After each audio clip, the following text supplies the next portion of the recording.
Hello दोस्तों, स्वागत है आपका मेरे YouTube channel let's study with Poonam में, जिसमें हम जीके जीएस से रिलेटेड टॉपिक के बारे में चर्चा करते हैं और आपके लिए नए नए विषयों को खोज कर लाते हैं।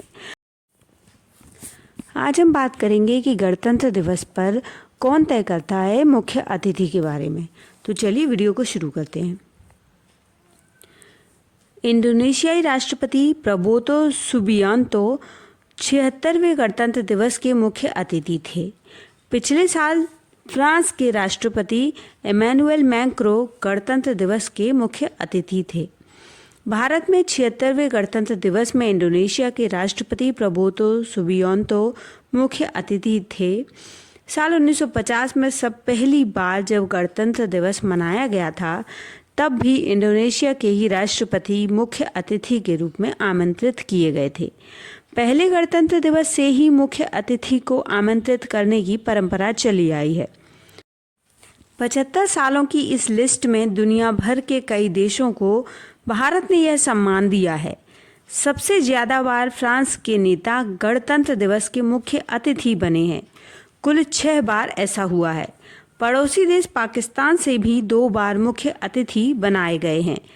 1955 में पाकिस्तान के गवर्नर जनरल मलिक गुलाम मोहम्मद और 1965 में पाकिस्तान के कृषि मंत्री राना अब्दुल हामिद गणतंत्र दिवस पर चीफ गेस्ट बने।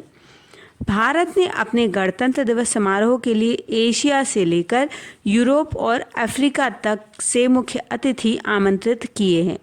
अमेरिका के राष्ट्रपति भी इस समारोह में चीफ गेस्ट बन चुके हैं। साल 2015 में बराक ओबामा मुख्य अतिथि बनकर आए थे। गणतंत्र दिवस समारोह से 6 महीने पहले ही यह प्रक्रिया शुरू हो जाती है। विदेश मंत्रालय इस प्रक्रिया को अंजाम देता है।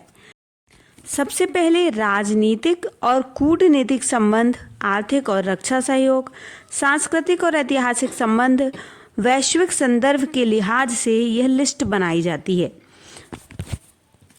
प्राथमिकताओं के आधार पर यह लिस्ट अलग अलग मानकों को ध्यान में रखकर तैयार की जाती है।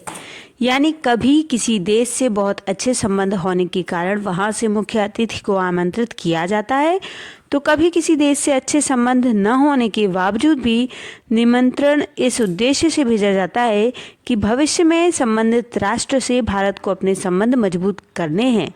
कई बार कुछ खास मकसद की पूर्ति के लिए भी मुख्य अतिथि की लिस्ट तैयार की जाती है। मुख्य अतिथि के लिए प्रस्तावित देशों को राष्ट्रपति और प्रधानमंत्री के पास भेजा जाता है। अगर वहां से मंजूरी मिलती है तो संबंधित मुख्य अतिथि की उपलब्धता देखी जाती है। अगर वह उपलब्ध है तो विदेश मंत्रालय आमंत्रित देश के साथ औपचारिक और आधिकारिक संपर्क बनाए रखता है। इस बार गणतंत्र दिवस पर इंडोनेशिया के राष्ट्रपति मुख्य अतिथि के रूप में आमंत्रित हुए हैं। इसके पीछे भारत और इंडोनेशिया के बीच बढ़ते द्विपक्षीय संबंधों का प्रमुख कारण है। दोनों देशों के बीच व्यापार, सुरक्षा, सांस्कृतिक संबंध मजबूत हो रहे हैं और दोनों के बीच ऐतिहासिक दोस्ती है।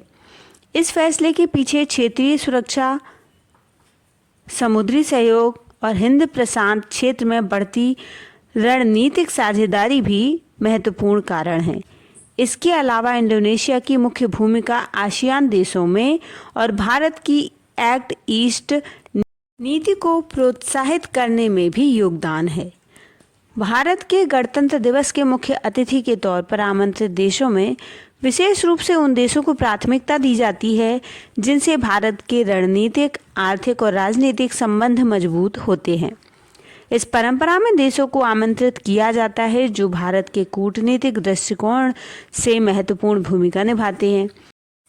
इसमें आसियान देशों, पड़ोसी देशों जैसे कि नेपाल, श्रीलंका, बांग्लादेश और अन्य वैश्विक महाशक्तियां जैसे अमेरिका, रूस, फ्रांस और जापान शामिल है। भारत के मुख्य अतिथि के चयन में यह भी ध्यान रखा जाता है कि दोनों देशों के बीच सकारात्मक संवाद, साझेदारी और भविष्य के सहयोग के अवसरों की संभावना हो।